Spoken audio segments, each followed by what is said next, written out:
Here are the crypto top headlines covered in this video. Ripple CEO interview covers SEC versus XRP lawsuit, XRP ETF, custody, and Senator Warren is wrong. Next, Circle to cease minting USDC on Tron network effective immediately.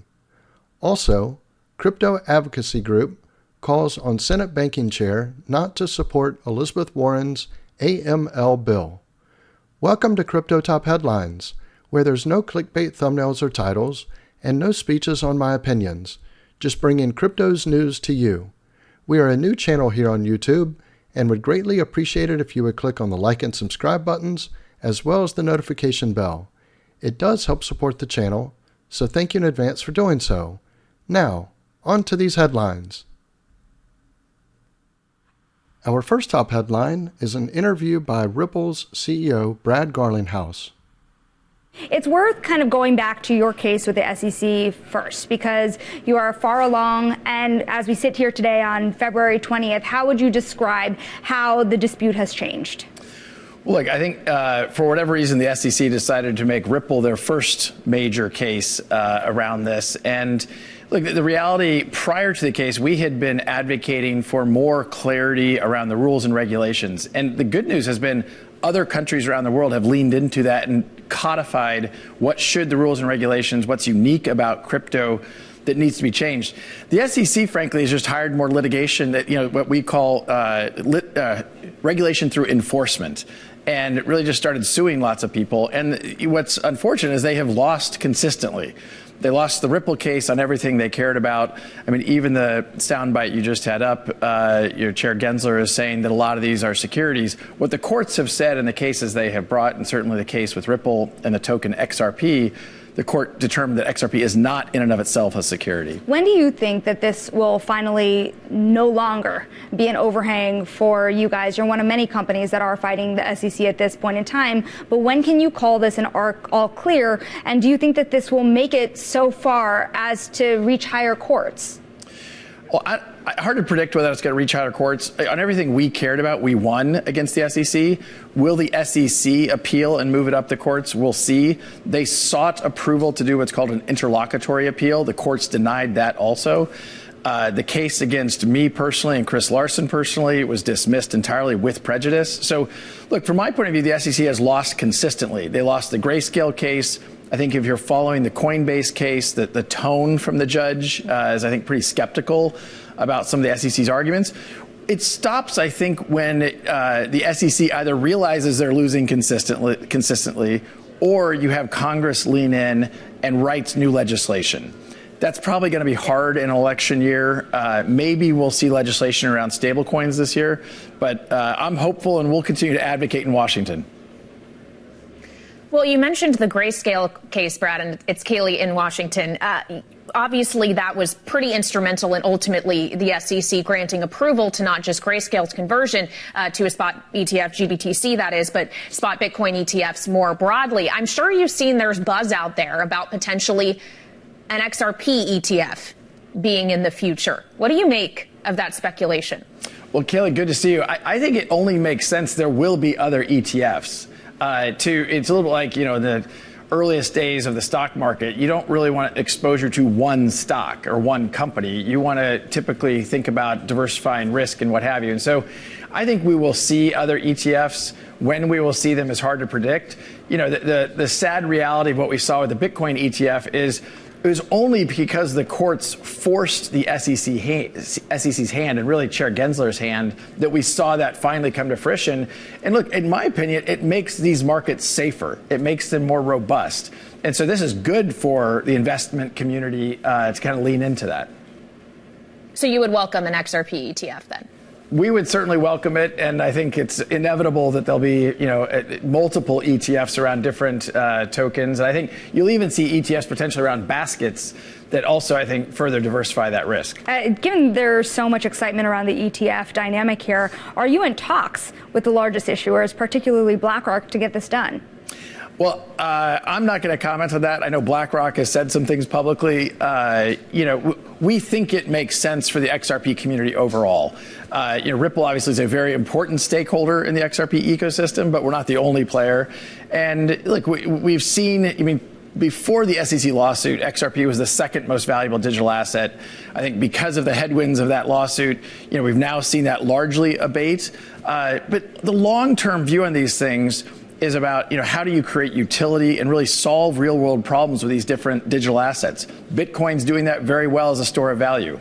XRP and its dynamics around being very fast, very efficient, and low cost on a per transaction basis makes it ideal for payments. And that's where Ripple really has leaned into as a company. Well, let's talk about where else Ripple is leaning in. You've recently acquired Standard Custody. What is that going to do for your company?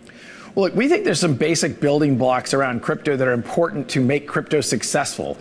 Custody is an important part of that. For institutions to be able to custody both their own as well as their customers' digital assets, we think is very important. We've made 2 acquisitions over the last year in this space. One was a company in Switzerland, and then more recently, the Standard Custody. Standard Custody in particular has a trust license here in New York, which also makes it very valuable. Everything we have done at Ripple is compliant first. And I think this year, 2024, with FTX behind us, with some of the Binance dynamics largely behind us, I think has to be a compliant first mindset for all of the crypto industry. How far can your foray into custody really go? You think about what's happening with Coinbase and its role in custody when it comes to these ETFs. How do you envision your role in custody expanding over time? Well, look, it's a pretty fragmented market today. Coinbase is a player. You have 5 or 10 players that have small pieces of market share. We already have signed up with Ripple's custody solution, HSBC. We have BBVA, a leading partner of ours called Zodia. So, we feel very good about the momentum we have to kind of the larger banking infrastructure. But we also intend to compete at a more regional financial institutions, as well as with some corporates who are starting to look at custodying their own crypto also. Brad, as we have this conversation with you, Nikki Haley, the Republican presidential candidate, is giving a state of the race speech in South Carolina with that primary just days away. She says she's not going anywhere. She has no plans to quit the race. But just a few weeks ago on this show, Tim Draper, of course, a pretty prominent Bitcoin investor, was talking about what kind of president she could be, what she could do for innovation like digital assets. And I just wonder, as Ripple is looking ahead to 2024, how consequential do you think ultimately who's in the White House, what the composition of Congress could look like as well down the ballot will be in deciding the future of digital assets? Is there anyone you would support?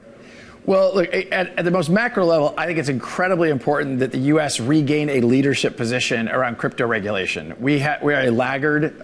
We are behind other major countries like the UK. I mean, the European Union as a 27-country membership is ahead of us. They've gotten 27 countries to agree to things that we as one country can't get our arms around. So I think it's very important. Over 20% of the U.S. population already has direct or indirect exposure to crypto, and so it only makes sense that it's an issue. As you probably know, Ripple, Andreessen Horowitz, and Coinbase put together a super PAC, and we've each put $25 million behind it to support candidates that are pro-crypto and pro-constructive regulation and engagement, really being pro-innovation but protecting consumers at the same time. I think that for a lot of politicians, crypto has become a soundbite where they don't really understand how crypto works, and they say things that actually don't even back up with facts. So, I do think it's a campaign issue. Ripple has leaned into that. I personally, my donations are bipartisan, but certainly pro-crypto, and that'll continue to be the case. I'll even highlight just today, John Deaton, a very prominent pro-crypto guy, announced he's running against Elizabeth Warren. So I think you're going to continue to see that. Correct. So with that said, also we know that Elizabeth Warren is trying to make the crypto industry's regulation around AML laws and KYC laws more akin to that of banking. Is this something a lot of the crypto industry has been very upset about? Is this something you're actively fighting? Oh, no. On the contrary. I would actually argue that Elizabeth Warren has it wrong. If you sign up on Coinbase, you have to get KYC, know your customer. You have to go through a verification process of providing your licenses, and they do that verification. And as I said before, the vast majority of people who are in the crypto industry are good actors who want to play by the rules. We need to know what those rules are sometimes. But the KYC and AML are not rules that are confusing. And I find that the vast majority of the industry players are already leaning into that. I think Elizabeth Warren wants us to believe that those are things that somehow crypto is circumventing, but that's not the real world. Our next top headline: Circle to cease minting USDC on Tron network, effective immediately. The US-based stablecoin issuer said it would discontinue minting USDC on the Tron network to ensure that USDC remains trusted. Circle, the issuer of the United States dollar-pegged stablecoin USD coin, says it will discontinue support for the token on the Tron blockchain, saying the decision aligns with efforts to ensure that USDC remains trusted, transparent, and safe. Effective immediately, we will no longer mint USDC on Tron, Circle said in a February 20th blog post, adding it would gradually phase out support for the blockchain network. Circle noted that it would still support its Circle Mint business customers' USD coin transfers to other blockchains until February 2025. The company urged retail users and non-Circle customers to move their Tron-based USDC to an exchange so that it could be transferred to a blockchain network where USDC is still supported. Circle did not give a reason for stopping support for Tron, only saying it continually assesses the suitability of all blockchains as part of its risk management process.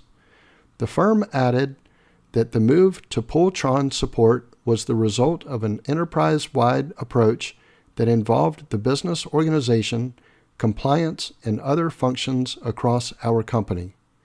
In January, Circle filed to go public in the United States. Its USDC stablecoin commands a market capitalization of nearly $28 billion, second only to its rival stablecoin Tether, which boasts a valuation of $97.5 billion, according to CoinGecko data. In November 2023, Circle shot down claims it provides services to Tron founder Justin Sun, saying it hadn't done so since February 2023, after an ethics group wrote to the U.S. senators claiming the firm was compromised by its integration with the Tron network. The Campaign for Accountability group said that Tron has been named in multiple international law enforcement actions involving billions of dollars in transactions by alleged organized crime groups and sanctioned entities. The U.S. Securities and Exchange Commission sued Sun and the Tron Foundation in March 2023, alleging they offered unregistered securities and conducted manipulative trading, which Sun denies. Tron did not immediately respond to a request for comment. Let me pause here for a moment. If you're getting value out of this video, please click on the like and subscribe buttons as well as the notification bell. Our next top headline: Crypto Advocacy Group calls on Senate Banking Chair not to support Elizabeth Warren's AML bill. The Chamber of Digital Commerce claimed Senators Elizabeth Warren and Sherrod Brown were trying to kill the entire industry with the Digital Asset Anti-Money Laundering Act.